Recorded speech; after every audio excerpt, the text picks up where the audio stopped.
5월 7일 금요일 하나님께서 저희에게 주시는 말씀은 출애굽기 14장 1절부터 14절까지의 말씀입니다. 하나님의 말씀입니다. 여호와께서 모세에게 말씀하여 이르시되 이스라엘 자손에게 명령하여 돌이켜 바다와 믹돌 사이의 비하이롯 앞 곧 바알스본 맞은편 바닷가에 장막을 치게 하라. 바로가 이스라엘 자손에 대하여 말하기를 그들이 그 땅에서 멀리 떠나 광야에 갇힌 바 되었다 하리라. 내가 바로의 마음을 완악하게 한즉 바로가 그들의 뒤를 따르리니 내가 그와 그의 온 군대로 말미암아 영광을 얻어 애굽 사람들이 나를 여호와인 줄 알게 하리라 하시매 무리가 그대로 행하니라. 그 백성이 도망한 사실이 애굽 왕에게 알려지매 바로와 그의 신하들이 그 백성에 대하여 마음이 변하여 이르되 우리가 어찌 이같이 하여 이스라엘을 우리를 섬김에서 놓아 보내었는가 하고 바로가 곧 그의 병거를 갖추고 그의 백성을 데리고 갈새 선발된 병거 600대와 애굽의 모든 병거를 동원하니 지휘관들이 다 거느렸더라. 여호와께서 애굽 왕 바로의 마음을 완악하게 하셨으므로 그가 이스라엘 자손의 뒤를 따르니 이스라엘 자손이 담대히 나갔음이라. 애굽 사람들과 바로의 말들 병거들과 그 마병과 그 군대가 그들의 뒤를 따라 바알스본 맞은편 비하이롯 곁 해변 그들이 장막 친 데에 미치니라. 바로가 가까이 올 때에 이스라엘 자손이 눈을 들어 본즉 애굽 사람들이 자기들 뒤에 이른지라. 이스라엘 자손이 심히 두려워하여 여호와께 부르짖고 그들이 또 모세에게 이르되 애굽에 매장지가 없어서 당신이 우리를 이끌어내어 이 광야에서 죽게 하느냐? 어찌하여 당신이 우리를 애굽에서 이끌어내어 우리에게 이같이 하느냐? 우리가 애굽에서 당신에게 이른 말이 이것이 아니냐? 이르기를 우리를 내버려 두라. 우리가 애굽 사람을 섬길 것이라 하지 아니하더냐? 애굽 사람을 섬기는 것이 광야에서 죽는 것보다 낫겠노라. 모세가 백성에게 이르되 너희는 두려워하지 말고 가만히 서서 여호와께서 오늘 너희를 위하여 행하시는 구원을 보라. 너희가 오늘 본 애굽 사람을 영원히 다시 보지 아니하리라. 여호와께서 너희를 위하여 싸우시리니 너희는 가만히 있을지니라. 아멘. 지금까지 저희는 이스라엘 백성들이 애굽을 탈출하기 전 과정 10가지 재앙이 일어나고 그래서 그 재앙으로 인해서 이스라엘 백성들이 애굽을 탈출하게 되는 그 과정들을 쭉 살펴봤고요. 이제 광야로 들어간 애굽을 탈출하여 광야로 들어간 그 여정을 살펴보기 시작했습니다. 이스라엘 백성들은 이 애굽의 북쪽에 있는 국고성 람셋을 떠나서 숫곳이라는 곳으로 갔고요. 그리고 그 숫곳을 떠나서 에담이라는 곳에 가서 그곳에 장막을 쳤습니다. 이 에담이라고 하는 곳은 동편 애굽 동편에 있는 광야로 들어가기 직전에 그 있는 곳인데요. 그리고 오늘 본문은 이제 그 이후의 여정이 나옵니다. 1절 2절 말씀을 먼저 보겠습니다. 여호와께서 모세에게 말씀하여 이르시되 이스라엘 자손에게 명령하여 돌이켜 바다와 믹돌 사이의 비하이롯 앞 곧 바알스본 맞은편 바닷가에 장막을 치게 하라. 하나님께서는 이 에담의 장막을 치고 있는 이스라엘 백성들에게 이제 다음 목적지로 어디로 갈지를 알려주십니다. 그곳은 비하이롯입니다. 비하이롯 앞으로 가라 이렇게 명령을 하시는데요. 그런데 그곳이 어딘가를 잘 보니까 그곳이 바다와 믹돌 사이의 비하이롯 앞이다. 바다와 믹돌 사이에 있다 하는 거죠. 이 부분을 좀 저희가 잘 이해를 해야 합니다. 지금 이스라엘 백성들이 장막을 치고 있는 곳이 어디죠? 에담입니다. 에담. 동쪽 광야가 시작되는 광야의 서쪽 끝점이죠. 그러면 이제 다음 목적지는 어디가 되겠습니까? 광야가 시작되는 곳에 갔으니까 이제 다음은 그 광야로 들어가게 되겠죠. 예, 그게 바로 지금 다음 행선지 우리가 추측해 볼 수 있는 행선지입니다. 그런데 하나님께서는 비하이롯 앞으로 가라고 지금 명령을 하셨어요. 근데 이 비하이롯은 광야로 들어가는 것이 아니라 다시 방향이 애굽 방향으로 내려와서 바다하고 바다가 있는 쪽으로, 바다와 믹돌 사이에 그 막혀 있는 광야로 가라고 하는 그런 명령이 되는 거죠. 비하이롯 앞은 바다고요. 그리고 그 건너편이 바알스본이에요. 그러니까 바알스본 맞은편 바닷가로 돌려서 가라고 지금 명령을 하는 거죠. 결국에는 이 비하이롯에 가게 되면은 어떻게 되냐면은요. 동쪽은 바다가 되고 서쪽은 애굽에서 쭉 출발해서 그 광야가 되는 거죠. 마치 갇힌 곳에 들어가게 되는 그런 곳입니다. 이곳이 그곳으로 하나님이 안내를 했다 하는 거죠. 왜 그곳으로 가게 했나? 3절 4절에 그 설명이 자세하게 나옵니다. 바로가 이스라엘 자손에 대하여 말하기를 그들이 그 땅에서 멀리 떠나 광야에 갇힌 바 되었다 하리라. 내가 바로의 마음을 완악하게 한즉 바로가 그들의 뒤를 따르리니 내가 그와 그의 온 군대로 말미암아 영광을 얻어 애굽 사람들이 나를 여호와인 줄 알게 하리라 하심에 무리가 그대로 행하니라. 하나님께서 이스라엘 백성들을 비하이롯 앞으로 안내한 이유는요. 이게 바로에게 이 소식이 전해지게 하기 위해서, 그래서 이 이스라엘 백성들을 잡으러 오게 하기 위한 하나님의 계획이었다 하는 거죠. 바로가 이 소식을 듣고 이스라엘 백성들이 지금 갇혔다, 광야에 갇혔다, 이렇게 소식을 듣고 잡으러 가야지 하고 뒤따르게 될 테고, 그래서 이제 뒤따르게 만드는 것이 하나님의 계획입니다. 그런데 바로가 뒤따라오면 어떤 일이 일어납니까? 그 바로를 하나님께서 다 물리치면서 그들에게 하나님의 존재를 각인시키기 위해서 이런 계획을 세우셨다 하는 거죠. 하나님의 계획대로 정말 이 애굽 사람들이 그렇게 행동을 합니다. 5절부터 9절 내용이 그 애굽 사람들이 어떻게 행동하는지가 쭉 자세히 설명되고 있는데요. 그 백성이 도망한 사실이 애굽 왕에게 알려짐에 이스라엘 백성이죠. 이스라엘 백성이 도망한 사실이 알려졌다. 광야에 가서 제사 드리게 하라.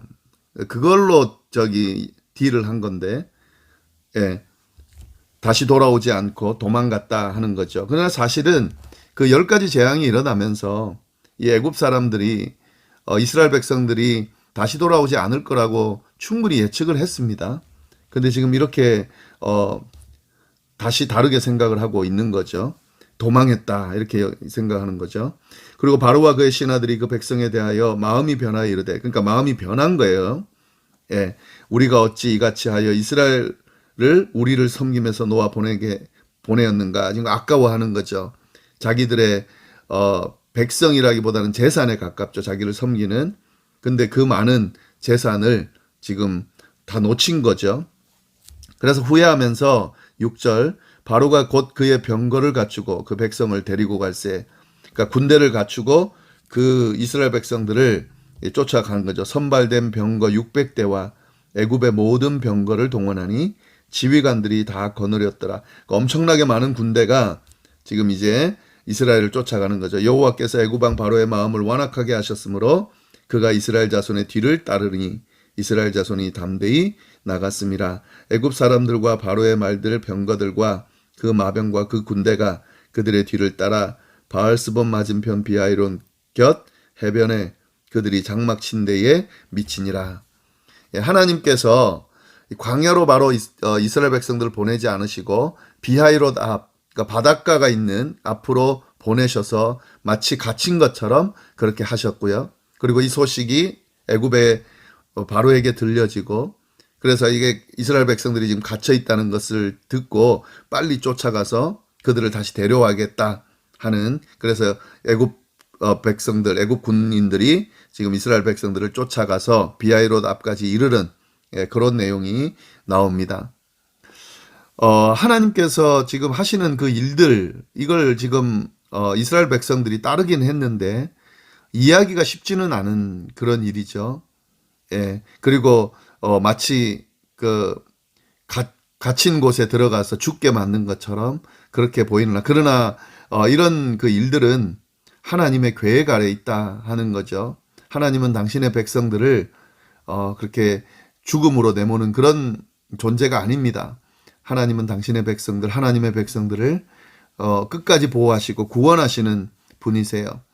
예, 그래서 이런 지금 이해할 수 없는 일들이 일어났다 하더라도 그것은 하나님의 계획이지, 예, 그것이 하나님의 백성을 죽음으로 몰아넣는 일은 아니다라고 하는 사실. 뭐 이 이스라엘 백성들 당장은 이해할 수 없었지만 그걸 이 말씀이 보여주고 있습니다. 예, 그 다음 내용을 보면은요.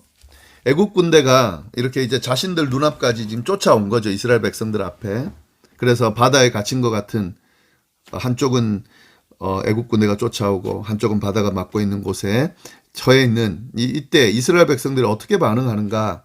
10절 말씀. 바로가 가까이 올 때에 이스라엘 자손이 눈을 들어 본즉 애굽 사람들이 자기들의 뒤에 이른지라. 어떻게 반응합니까? 그 다음에 이스라엘 자손이 심히 두려워하여 여호와께 부르짖었다. 예, 큰 두려움에 빠진 거죠. 그리고 하나님 앞에 부르짖게 됩니다. 이건 뭐 충분히 할 수 있는 반응입니다. 예, 이런 상황에서 두려워하지 않는다는 것이 그게 정상이 아니죠. 당연히 두렵죠. 애국 군대가 쫓아오고 앞은 바다로 막혀 있으면 당연히 두렵죠. 그래서 하나님 앞에 이스라엘 백성들이 부르짖습니다. 여기까지는 근데 괜찮은데요. 여기서 멈추지 않고 그 다음 내용을 보면은 11절 그들이 또 모세에게 이르되 애굽에 매장지가 없어서 당신이 우리를 이끌어내어 이 광야에서 죽게 하느냐 어찌하여 당신이 우리를 애굽에서 이끌어내어 우리에게 이같이 하느냐. 그러니까 지금 이 사람들이 모세를 원망합니다. 하나님께 부르짖는 것으로 끝나지 않고 모세를 원망합니다. 모세를 원망하면서 자신들을 애굽에서 이끌어내서 죽게 만들었다 하는 거죠. 그러면서 뭐라고 그러냐면은요. 12절 우리가 애굽에서 당신에게 이런 말이 이것이 아니냐 이러기를 우리를 내버려 두라 우리가 애굽 사람을 섬길 것이라 하지 아니하더냐 애굽 사람을 섬기는 것이 광야에서 죽는 것보다 낫겠노라. 그러니까 애굽에서 이미 너에게 말하지 않았냐. 우리를 좀 내버려 두라고 내가 말하지 않았냐. 애굽 사람을 우리는 섬길 것이다. 그게 광야에서 죽는 것보다 낫다고 이미 말하지 않았냐. 근데 너가 우리를 꿰어서 이렇게 광야로 데리고 와서 죽게 만든다라고 지금 모세 탓을 하고 있는 거죠. 모세가 지금 잘못했다고 하는 거죠. 예, 진짜 이 말을 했는지 자신들이 결정해서 지금 따라온 건데 사실은 예, 이렇게 이야기를 하고 있습니다. 그리고 이 사람들이 이야기하는 것을 보면은요, 애굽 사람을 섬길 것이라 이렇게 말을 해요. 애굽 사람 섬기는 것이 광야에서 죽는 것보다 더 낫다. 이 사람들의 생각 속에 지금 자신들을 애굽 사람이라, 그러니까 애굽 백성이라고 생각하는 거죠. 근데 애굽 백성이 아니잖아요. 노예죠. 애굽 노예라고 지금 스스로를 생각하고 있고 또 그것이 더 낫겠다고 예, 그렇게 지금 이스라엘 백성들 스스로 그렇게 생각하고 있습니다. 지금 애굽 사람들과 하고 같은 생각을 갖고 있는 거예요. 좀 아이러니하게도 애굽 사람들이 이스라엘 백성들을 자신의 백성, 자신의 노예로 계속 생각하고 있잖아요. 지금 쫓아오는 것도 그래서 오는 거고. 근데 이것이 애굽 백성뿐만 아니라 이스라엘 백성들도 스스로를 애굽의 노예라고 지금 생각하고 그것이 더 낫다고 지금 이야기하고 있는 거죠. 이 참 안타까운 일입니다. 이스라엘 백성이 누구의 백성인지, 누구를 섬겨야 하는지를 지금 아직도 깨닫지 못하고 있는 거예요. 예. 이런 모습을 지금 보이고 있습니다. 이런 모습을 보면서 모세가 굉장히 자괴감이 들었을 것 같아요. 이미 예측은 했지만 예, 이런 모습을 직접 경험하면서 참 안타까운 마음일 겁니다.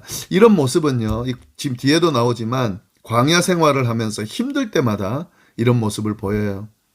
참 이게 이스라엘 백성들의 연약함이고 완악함인데, 예. 그럼 이제 모세는 이런 모습에 어떻게 반응하는가 하는 거죠. 모세는 이런 말에 흔들리질 않습니다. 13절 모세가 백성에게 이르되 너희는 두려워하지 말며 가만히 서서 여호와께서 오늘 너희를 위하여 행하시는 구원을 보라. 너희가 오늘 본 애굽 사람을 영원히 다시 보지 아니하리라. 여호와께서 너희를 위하여 싸우시리니 너희는 가만히 있을지니라. 모세는 중심을 딱 잡고 어떻게 대처해야 할지를 이스라엘 백성들에게 알려주고 있습니다. 두려워하지 말아라. 그리고 가만히 서서 여호와께서 오늘 우리를 위하여 행하시는 구원을 한번 보자. 오늘 본 애굽 사람은 영원히 다시 보지 못할 거다. 하나님께서 너희를 위하여 싸울 것이니 두려워하지 말고 가만히 있으라. 라고 모세가 이렇게 담대하게 이스라엘 백성들에게 이야기를 해줍니다. 이 과정은 지금 모세가 이런 그 믿음, 이런 확신을 가지고 말할 수 있는 것은 이 모세가 이미 경험했거든요.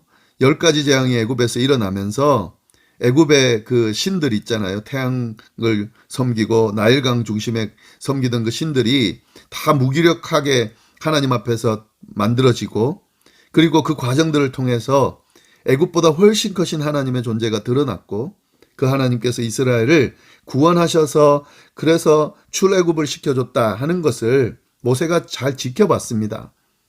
이 과정을 통해서 모세가 무엇을 의지하고 무엇을 바라봐야 하는지, 무엇이 우리를 지금 이끌어가고 있는지를 모세는 확실히 알게 됐다 하는 거죠. 그런데 이제 이스라엘 백성들은 그걸 못하고 있는 거예요. 그걸 지금 가르쳐 주는 거죠. 시선을 어디에 둬야 되는지, 무엇을 의지하고 무엇을 붙들어야 되는지를 모세가 지금 이야기하고 있습니다. 지금 이스라엘 백성들이 봐야 될 것은 눈앞에 펼쳐지는 상황이 아니라 이 모든 과정을 이끌고 계신 하나님, 그리고 그 하나님이 어떤 일을 하실 수 있는지를, 그 하나님의 존재, 능력을 볼 수 있어야 된다 하는 거죠. 그걸 지금 모세가 이야기해 주고 있습니다. 오늘 말씀을 통해서요, 우리 그리스도인들이 어떠한 모습을 가져야 되는지도 지금 명확하게 알려주고 있어요. 두 가지죠. 하나는 하나님께서 어떤 일들을 행하실 때에 그 하나님의 계획이 때로는 우리를 어떤 그 궁지로 몰아넣는 그런 상황들로 펼쳐질 수 있지만, 우리가 진짜 하나님의 백성이라면, 그 하나님을 믿고 있다면 그 하나님께서 하나님의 백성을 반드시 구원할 거다, 보호할 거다, 선한 길로 인도할 거라는 걸 믿고 눈앞에 펼쳐지는 그 상황들에 현혹되지 않아야 된다 하는 거죠. 그걸 믿고 그 믿음을 끝까지 지켜야 된다 하는 거고요. 그리고 우리의 시선을, 그 믿음을 가지고 상황을 바라보는 것이 아니라 하나님의 존재를 바라보면서 그 하나님께 우리의 시선을 고정하고 그 하나님의 능력, 구원하심, 인도하심을 지켜볼 수 있어야 된다 하는 것을 오늘 말씀을 통해서 가르쳐주고 있습니다. 오늘 말씀 좀 잘 다시 한번 돌아보면서 깊이 묵상하시면서 우리의 삶에 적용하는 그런 시간이 되기를 바랍니다. 기도하겠습니다. 하나님 아버지, 감사합니다. 오늘 말씀 통해서 하나님의 계획이 때로는 우리가 이해할 수 없는 상황으로 갈지라도, 그러나 하나님의 계획은 선하다는 것을, 그리고 우리를 구원하는 길로 인도한다는 것을 다시 한번 우리가 주목하게 하시니 감사합니다. 우리의 시선을 상황에 뺏기지 않도록 하나님께 우리의 시선을 고정하고 하나님의 능력과 인도하심을 믿고 끝까지 따르는 그런 우리가 될 수 있도록 인도하여 주옵소서. 함께하여 주시기를 간절히 바라고 살아계신 예수님의 이름으로 기도드립니다. 아멘.